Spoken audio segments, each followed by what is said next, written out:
Greetings, YouTube! The Doctor is in. Dr. Urias Papers here, coming at you with another commentary on Dungeons and Dragons.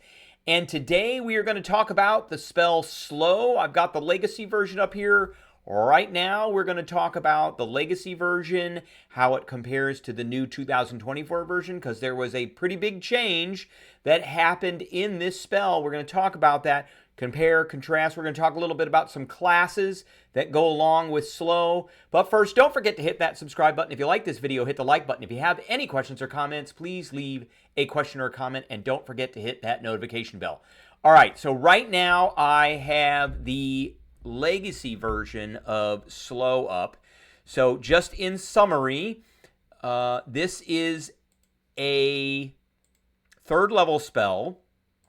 It is one action, has a range of 120 feet with a 40-foot cube, which is a very, very, very big area.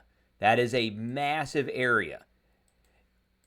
In addition, verbal, somatic, and material components, it had a duration of 1 minute with concentration. This is one of those. It was usable by sorcerers, wizards, Circle of the Land, Arctic druids, Order Domain clerics, Blood Domain, which I'm not going to talk about. All the rest of these kind of are classes that are from off-brand D&D books. But the main ones are the Sorcerer, the Wizard, the Circle of Land, Arctic Druids, and Order Domain clerics. Now, back in the day, I gave Slow, I'm opening up I gave it an A-. So back in the day, we gave Slow an A-. So let's put that up so we can see that we did that. Here it is. We gave it an A-. This was a great spell. It was probably one that I would cast every combat. I would definitely put it in a build, and it would have a pretty big impact on the party. So the main things that happened with Slow, so we're just up to speed on this, is you alter time around up to 6 targets of your choice. So it's choice. They all have to make a wisdom saving throw, which is a great saving throw. And affected target speed is halved. So there it is. It takes a -2 penalty to AC and dexterity saving throws, which could be important, and it cannot use reactions. So the saving throw thing was a big one if you wanted to use like lightning bolt or fireball or something like that. On its turn, it can either use an action or a bonus action, not both. It cannot make more than one melee or ranged attack during its turn. And finally, the little last part here is, and if you see me turn my head, it's because I'm looking at a screen over on the side. I've got the screen up in front of me, and I've got it off over to the side, but I'm looking at where I'm pointing here. If the creature attempts to cast a spell with a casting time of 1 action, you roll the 20, 50% chance that the spell didn't actually happen that turn, that it could happen the next turn. And then affected creatures got a saving throw every round. Okay, so that is the current Slow as it is. Well, that's not the current, that's the Legacy version as it is written. Now let's look at the new version to see what the new version looks like. So here's the new version. It's still a third level spell. It's still 1 action. It's still usable by bard, sorcerers, wizards, Order Domain clerics, and then they've got these other things in here. The Druid class got taken out. So the Arctic Druid is not in here anymore. Still 1 action, still 120 feet, still 40-foot cube, still verbal, somatic, and material components, still lasts for a minute with concentration. So this one says here, you alter time around up to 6 creatures of your choice. That didn't change. They have to make a wisdom saving throw. That didn't change. Their speed is halved. That's the same. -2 to AC and dex saving throws. That's the same. They can't take reactions. That's the same. On its turn, it takes an action or a bonus action. That's the same. It can only make 1 attack if it takes the attack action. So that's a little bit different. The old version said that on its turn, it can take an action or a bonus action regardless of the abilities, magic items. It cannot make more than 1 melee or ranged attack. Now it's just attack. So that's I think that's a clarification on their part. Now, the last sentence is the big change.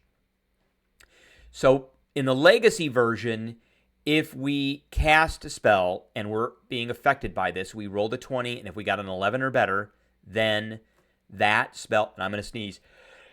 Excuse me. Oh, my. That spell would bleed over into the next round. You didn't lose it. So here it is right here. You didn't lose it. It says, spell doesn't take effect until the creature's next turn, and the creature must use its action on that turn to complete the spell. If it can't, the spell is wasted. With the new version, it says, if it casts a spell with a somatic component, which is most spells, there is a 25% chance the spell fails as a result of the target making the spell's gestures too slowly. So now, that's the big change. Now this has gone from a spell being, like, if in the old version, if you got slowed and you were casting a spell while you got slowed, or you started casting a spell and then you got hit, you might lose the spell because it bleeds over into the next round. With this one, it's just a flat 25% chance that you don't cast the spell at all.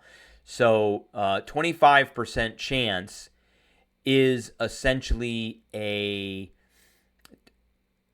16 or higher, 16 or higher, 16, 17, 18, 19, 20, 16 or higher on a d20 die that the spell is just gone, and you lose that action. Now, you were losing your action before, and you could lose the spell, but there was a chance you could continue to cast it. With this one, you just lose it. And then finally, the last sentence says, an affected target repeats the save at the end of each of its turns, ending the spell on itself on a success. Okay, so that is the big change. I actually like that change. It doesn't change my grading of it. I'm still going to give it an A-. This is not something that's going to end combat or come close to ending combat. Spells that end combat or the higher chance it has of ending a combat, the higher grade it's going to get. It is definitely a spell that I'm going to use every round. It is definitely something that is integral to a build. It is something that I am going to memorize over other spells. So at third level, I like these control spells. I like this one a lot, especially against creatures that have multiple attacks. And it is something that definitely is going to help the party out. Now, what classes... Click over here. Of course, you knew I was going to say the sorcerer, and you knew that I was going to say the wild magic sorcerer, but this is a class that can use this. So if we look over here at innate sorcery, that's a thing that you can do that will increase the DC of slow by 1, which makes it much harder. In addition, heightened spell is another one of these things that is going to make it more difficult. So we spend 2 sorcery points to give one of those targets of the slow spell disadvantage on all saves, not just one, all saves. And if that happens to be a spellcaster, then they're in a lot of trouble. Or if it happens to be a creature that has multiple attacks, then that is another advantage we have of giving them disadvantage on every single save. When you stack this with innate sorcery, that makes it that much better. The wild magic in here, if you are 6th level, you get Bend Luck. And with Bend Luck, you can twist fate, you can spend a sorcery point, and you can give them a 1d4 penalty on their saving throw, which is another awesome ability. So, and that is after seeing a creature, after another creature you see rolls it to 20, you can use a reaction. So you can do this every turn. Now, also, you knew I was going to say this, but we've got bards, and we've got College of Eloquence. And I love the unsettling words. So if you have a bard in the party that is a bard, College of Eloquence, or you are a sorcerer bard and you have both unsettling words and Bend Luck, because you can use those both.